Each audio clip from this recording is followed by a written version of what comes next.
Desde que existe la humanidad, hay una pregunta que vuelve una y otra vez. ¿De dónde viene el mal?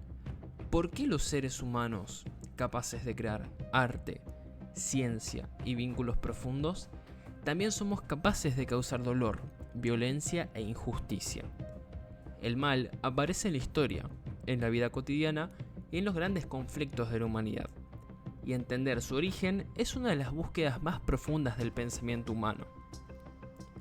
Cuando hablamos del mal, no hablamos de una sola cosa. En general, se suele distinguir entre dos grandes tipos. Por un lado, el mal moral, que tiene que ver con las acciones humanas, como la mentira, la crueldad, la violencia, la opresión, es decir, el daño que una persona o un grupo causa a otros de manera consciente o inconsciente.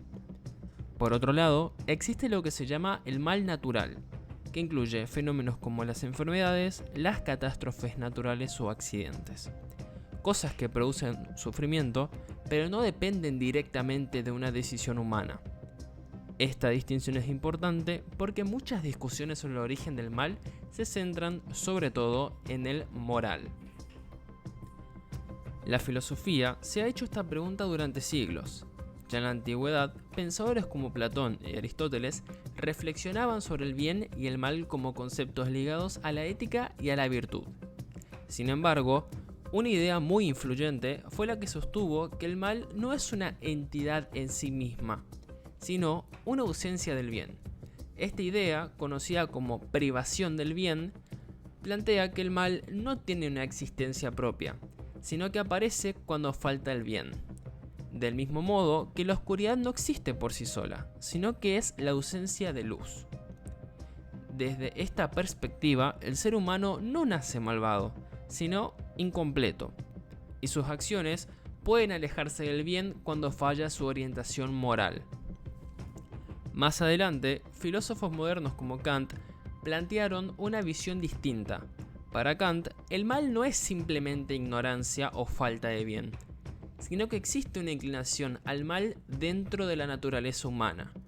Esto no significa que el ser humano sea irremediablemente malo, sino que tiene la capacidad de elegir actuar en contra de la ley moral que él mismo reconoce. El mal, entonces, surge cuando la persona pone sus intereses, deseos o beneficios por encima del deber moral. En este sentido, el origen del mal no está fuera del ser humano, sino en su libertad y en cómo decide usarla.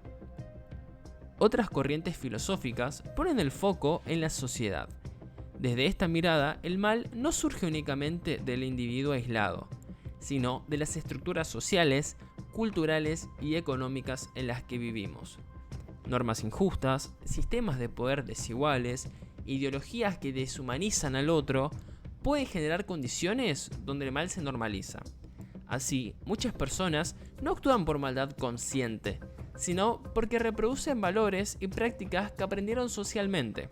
El mal, en este caso, no aparece como algo monstruoso, sino como algo cotidiano, casi invisible. La psicología también ha intentado explicar el origen del mal humano desde el psicoanálisis. Por ejemplo, se plantea que ciertas conductas destructivas pueden estar relacionadas con conflictos internos, como los traumas, las frustraciones o experiencias tempranas no resueltas.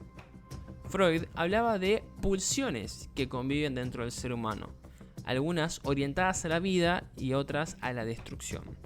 Según esta mirada, el mal puede surgir cuando estas pulsiones destructivas no son canalizadas o elaboradas de una manera saludable.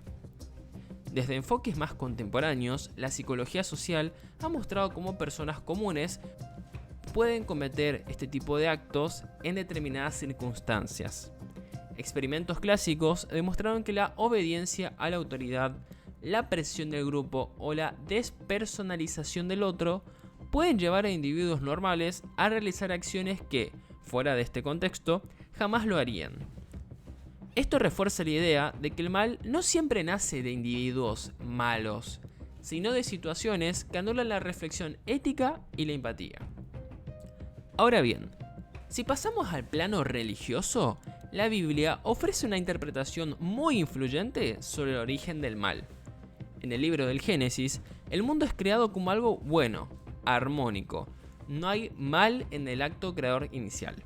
El mal aparece cuando los seres humanos, representados por Adán y Eva, desobedecen a Dios. Este relato no debe leerse solo de manera literal, sino también simbólica. El mal surge cuando el ser humano decide apartarse del bien, cuando elige por sí mismo sin asumir las consecuencias de sus actos. Desde esta perspectiva, Dios no crea el mal moral. Lo que crea es al ser humano libre. Y es justamente esa libertad la que hace posible tanto el bien como el mal. Sin libertad no habría amor, ni responsabilidad, ni ética, pero tampoco habría mal. El mal aparece como resultado del uso incorrecto de esa libertad. En la Biblia, el pecado no es solo una acción puntual, sino una condición que afecta a la humanidad, una tendencia a desviarse del bien.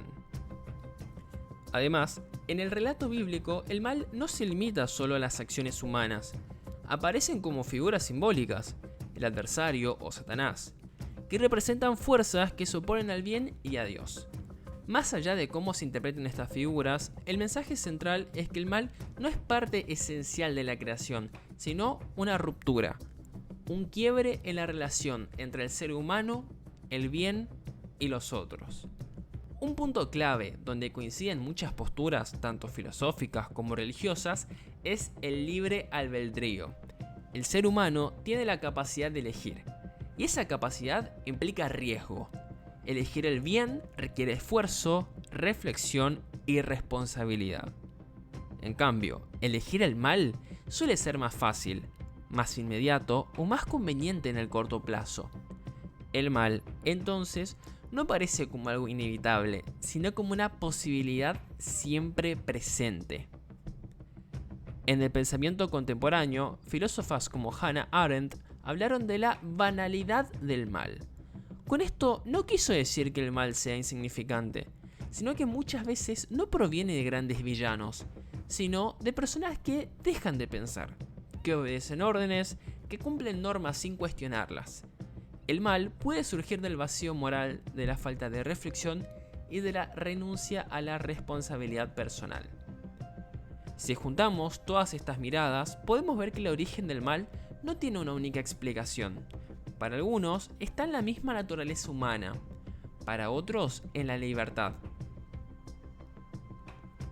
Para muchas otras personas, el problema está en la sociedad y para la tradición bíblica, en la ruptura entre el ser humano y el bien.